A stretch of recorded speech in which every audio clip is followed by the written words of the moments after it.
Global investors summit 2023 పారిశ్రామిక, సేవలు, IT, shipping, medical తదితర రంగాల్లో పెట్టుబడులను ఆహ్వానిస్తూ విశాఖలో మార్చి 3, 4వ తేదీలలో ఈ సదస్సు జరగబోతోంది. ఇలాంటి సదస్సులు అట్టహాసంగా నిర్వహిస్తారు.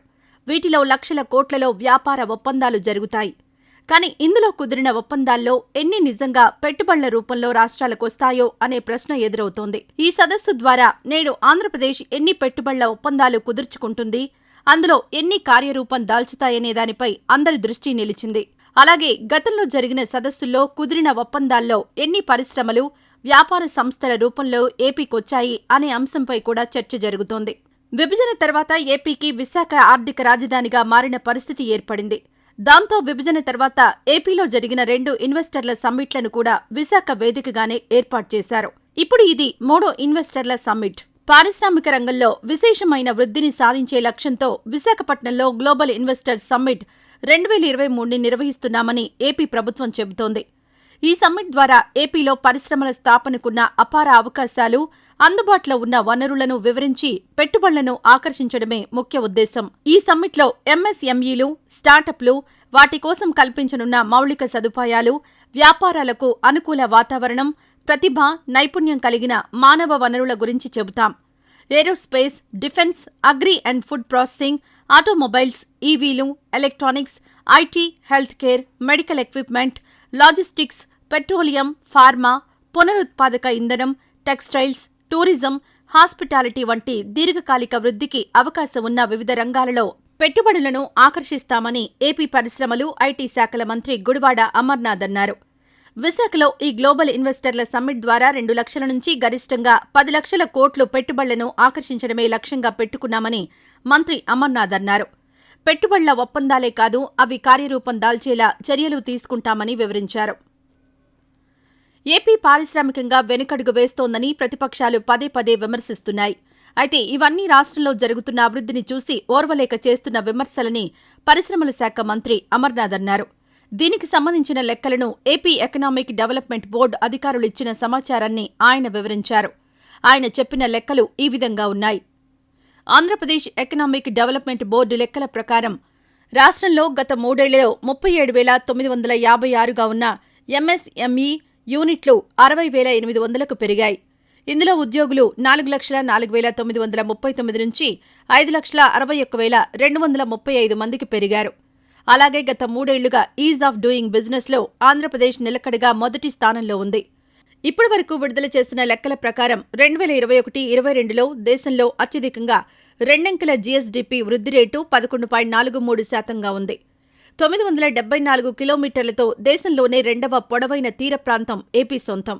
దేశంలోనే 11 పారిశ్రామిక కారిడార్లలో 3ంటిని ఆంధ్రప్రదేశ్లో నిర్మిస్తున్నారు. గత 3 సంవత్సరాలుగా ఈజ్ ఆఫ్ డూయింగ్ బిజినెస్ ర్యాంకింగ్స్లో అగ్రస్థానంలో ఉన్న ఏపీలో పెట్టుబడిదారులకు వేగవంతమైన సింగిల్ విండో క్లియరెన్స్లు, వివిధ రకాల ఓడరేవుల నిర్మాణం, నాణ్యమైన విద్యుత్ సరఫరా, ఆధునిక మౌలిక సదుపాయాల కల్పనకు ప్రభుత్వం కృషి చేస్తోంది. మొత్తం 2.2 లక్షల కోట్ల పెట్టుబడితో 20,000 ఉద్యోగాలను సృష్టించే అవకాశంతో 89 భారీ ప్రాజెక్టులు క్రియాశీలకంగా రాష్ట్రంలో అమల్లో ఉన్నాయి. ఇప్పుడు జరగబోయే సమ్మిట్ ద్వారా మరిన్ని పరిశ్రమలు, ఉద్యోగాలు రాష్ట్రానికొస్తాయి. ఈ సమ్మిట్కు 25 నుంచి 40 దేశాల నుంచి 7,500 మంది వ్యాపార, పరిపాలనా ప్రతినిధులు హాజరవుతున్నారు అని అమర్నాథ్ చెప్పారు. విశాఖలో జరగనున్న సమ్మిట్ ఆహ్వానితుల జాబితాలో Amazon executive chairman Jeff Bezos, Samsung chairman, CEO Oh Yoon Kwan కూడా ఉన్నారు. ముఖేష్ అంబానీ, గౌతమ్ అదానీ, ఆనంద్ మహీంద్ర, కుమార్ మంగళం బిర్లా, ఆది గోద్రేజ్, రిషద్ ప్రేమ్జీ, ఎన్ చంద్రశేఖరన్ వంటి భారతీయ పరిశ్రమ దిగ్గజాలను కూడా ఆహ్వానించారు. ఈ సమ్మిట్ ద్వారా వివిధ రంగాల్లోకి 5 నుంచి 8 లక్షల పెట్టుబడులొస్తాయని అంచనా వేస్తున్నట్లు ఏపీ పరిశ్రమల శాఖ అధికారులు చెప్పారు. అంతర్జాతీయ, దేశీయ పెట్టుబడిదారులు, విధాన రూపకర్తలు, వివిధ దేశాల దౌత్యవేత్తలు, వ్యాపార ప్రతినిధులు, పరిశ్రమ సంఘాలు, వాణిజ్య సంస్థలను దీర్ఘకాలిక భాగస్వామ్యం చేసేందుకు ఈ సమ్మిట్ వేదిక కానుందన్నారు. వ్యవసాయ, ఆహార processing, aerospace, defence, automobile, electric వాహనాలు, పారిశ్రామిక లాజిస్టిక్స్, మౌలిక సదుపాయాలు, petroleum, petrochemicals, electronics information technology, pharmaceuticals, పునరుత్పాదక ఇంధనం, టూరిజం వంటి వాటిపై ప్రధానంగా దృష్టి సారించినట్లు చెప్పారు.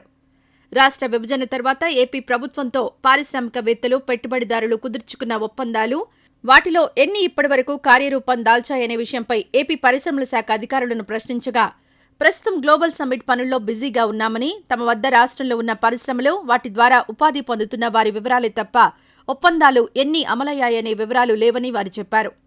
రాష్ట్ర విభజన తర్వాత ఏపీకి ప్రత్యేక హోదా ఇస్తామని విభజన చట్టంలో ఉండడంతో పారిశ్రామికవేత్తల దృష్టి రాష్ట్రంపై పడింది.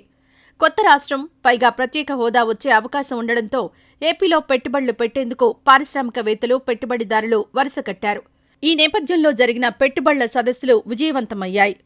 2016-2017 సంవత్సరాలలో విశాఖలో వరుసగా సిఐఐ భాగస్వామ్య సదస్సులు జరిగాయి. 2016 సదస్సుకి 41 విదేశాలతో పాటు దేశం నుంచి 1600 మంది వ్యాపార ప్రతినిధులొచ్చారు. పరిశ్రమలు పెట్టేందుకు అనుకూలమైన వాతావరణం ఉందంటూ వేదిక ఎక్కిన వ్యాపారవేత్తలు పెట్టుబడుల ఒప్పందాలు కుదుర్చుకున్నవారు అన్నారు. ఇవే కాకుండా మరిన్ని పెట్టుబడులు సైతం పెట్టేందుకు సిద్ధమని అన్నారు. పెట్టుబడుల ఒప్పందాలు చేసుకోవడమే కాకుండా ఈ ఒప్పందాల్లో 60-70% అమలయ్యేలా చూస్తామని అప్పటి ప్రభుత్వ ప్రతినిధులు చెప్పారు. Partnership for a shared and sustainable world economy to promote sunrise Andhra Pradesh స్లోగన్తో ఏర్పాటైన ఈ సదస్సు ద్వారా 4.7 లక్షల కోట్లు పెట్టుబడి ఒప్పందాలు కుదిరాయి. ప్రధానంగా టూరిజం, పెట్రోలియం, ఐటీ, సిఆర్డీఏలలో భారీ ఒప్పందాలు కుదిరాయి.